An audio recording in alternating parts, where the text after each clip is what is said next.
Etienne is coming back, going to be healthy. I saw a report, was that yesterday or today, that he's going to be ready for OTAs, full speed, which is great news coming back from that injury.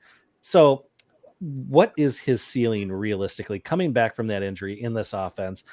Are you high on him, or are you just, for this season at least, kind of taking a step back, and maybe the following year, as this team improves, his stock will continue to increase? Yeah, I gotta temper my expectations here, and it's mainly on that Lisfranc injury. I went back and forth with people all day on Twitter today about the Lisfranc injury and the recovery and what happens later on down the road and this and that, and it gets me to start thinking and everything. But people forget what this guy did with Trevor Lawrence. They weren't just college buddies; they were college roommates. And if we're going to talk about Stafford and Kupp being breakfast buddies and hanging out all the time, then we got to talk about these guys being actual roommates and hanging out nonstop. I mean, Trevor Lawrence almost cried when he heard the news that he was going to be that they lost Travis Etienne for the season. So for me, that's got to get a little bump. He led college in receiving yards in his senior year and was second in receptions when he was last time with Trevor Lawrence. So I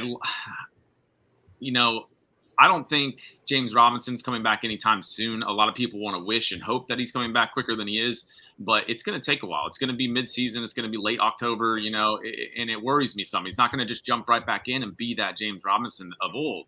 Yes, we did draft Snoop Connor, which I did a lot of research on him in the last few days, and he's a big guy. He's a muscle guy. He's a thumper.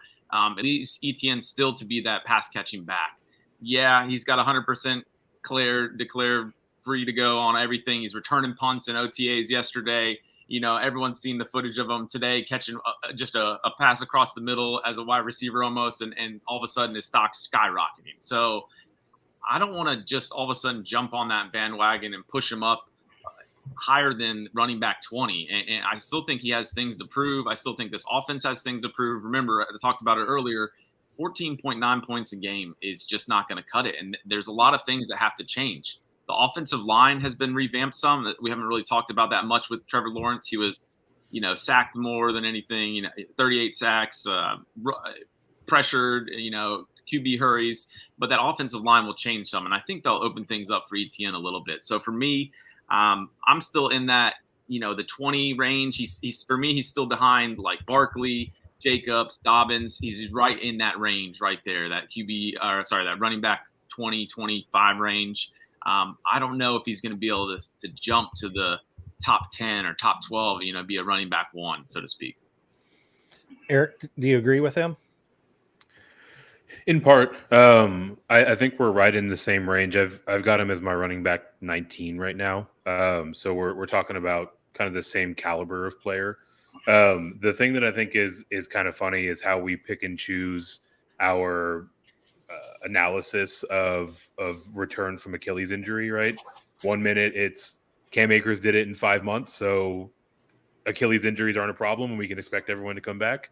And the next minute it's, well, this could be a year-long injury. I tend to think that Cam Akers is probably the exception and not the rule. So I think it's probably going to be more like Jesse said. We're probably going to be looking at, into training camp, into the first couple of weeks of the season before James Robinson is back and available for this team. And if that's the case, that's the opportunity for Etienne to really take a stranglehold on this job. The drafting of Snoop is interesting. I think it does limit his touchdown upside a little bit. I do think we'll see him in some goal line packages.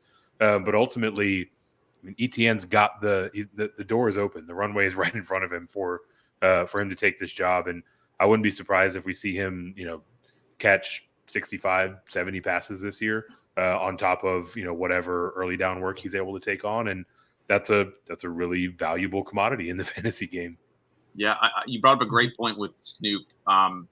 He had 26 touchdowns in his college career, and 19 of them were inside the 5-yard line. And I got a great, someone quoted it or got it from NFL.com, but his willing to choose violence on every snap.